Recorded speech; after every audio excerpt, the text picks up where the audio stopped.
नमस्कार, Rajesh sir classes में आपका स्वागत है। इस वीडियो में मैं गणतंत्र दिवस पर एक ओजस्वी भाषण आप लोगों के सामने प्रस्तुत कर रहा हूं, जिसका उपयोग आप अपने विद्यालय के गणतंत्र दिवस पर कर सकते हैं। तो देखिए गणतंत्र दिवस पर भाषण। मुख्य अतिथि महोदय, आदरणीय प्रधानाचार्य जी, विद्वत शिक्षक गण और मेरे प्यारे साथियों, सबको गणतंत्र दिवस की ढेर सारी शुभकामनाएं। मैं इन चंद पंक्तियों से अपनी बात प्रारंभ करती हूँ। मैं नमन करता उन वीर सपूतों की जिन्होंने प्राणों का न्यौछावर कर भारत को आज़ाद कराया।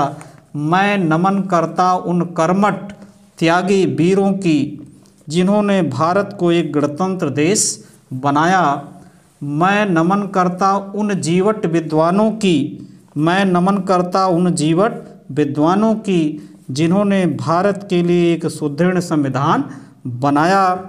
वैसे तो हमारे देश में सदियों से अनेक त्योहारों एवं पर्वों को हर वर्ष मनाया जाता है, किंतु इसमें 3 कड़ियाँ और जुड़ी जिसे हम राष्ट्रीय पर्व कहते हैं, जिसमें पहला है स्वतंत्रता दिवस, जिस दिन भारत आज़ाद हुआ अर्थात 15 अगस्त। दूसरा है गणतंत्र दिवस, जिस शुभ दिन को भारत का अपना संविधान लागू हुआ, जो हमें अपने कर्तव्यों, अधिकारों, नियम कानूनों का बोध कराता है अर्थात 26 जनवरी। तीसरा है 2 अक्टूबर, वह स्वर्णिम दिन जब महात्मा गांधी भारत भूमि पर अवतरित हुए। इस त्यागी पुरुष के नेतृत्व में हमारा देश अंग्रेजों की दासता से मुक्त हुआ। आज हम लोग इस पावन प्रांगण में गणतंत्र दिवस मना रहे हैं, क्योंकि इसी दिन 26 जनवरी 1950 को हमारा देश गणतंत्र बना और संविधान के शेष सभी अनुच्छेदों को लागू किया गया। कुछ अनुच्छेदों को 26 नवंबर 1949 को ही लागू कर दिया गया था।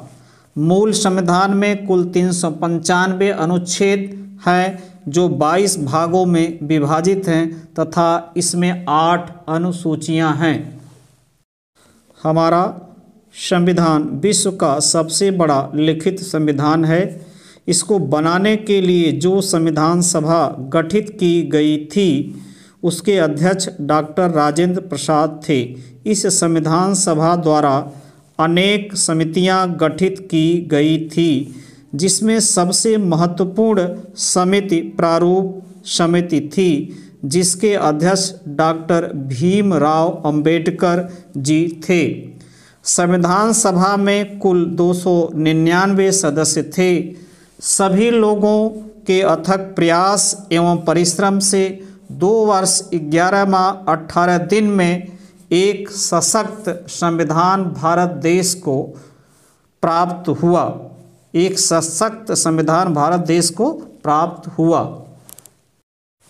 गणतंत्र का अर्थ होता है जनता का शासन जनता के लिए, अर्थात हमारे देश के सर्वोच्च पद पर आसीन व्यक्ति जनता द्वारा ही चुना जाता है।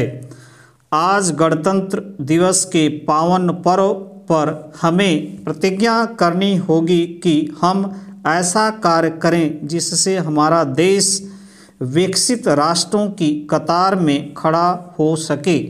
हमारे देश से गरीबी, अशिक्षा, बेरोजगारी आदि समस्याएं सदैव के लिए मिट सके। यही हमारी सच्ची श्रद्धांजलि होगी उन वीर सपूतों के लिए जो भारत देश को आज़ाद कराए हैं। नमस्कार। यदि वीडियो अच्छा लगे तो लाइक और शेयर करिए। यदि चैनल को सब्सक्राइब नहीं किए हैं तो सब्सक्राइब कर दीजिए।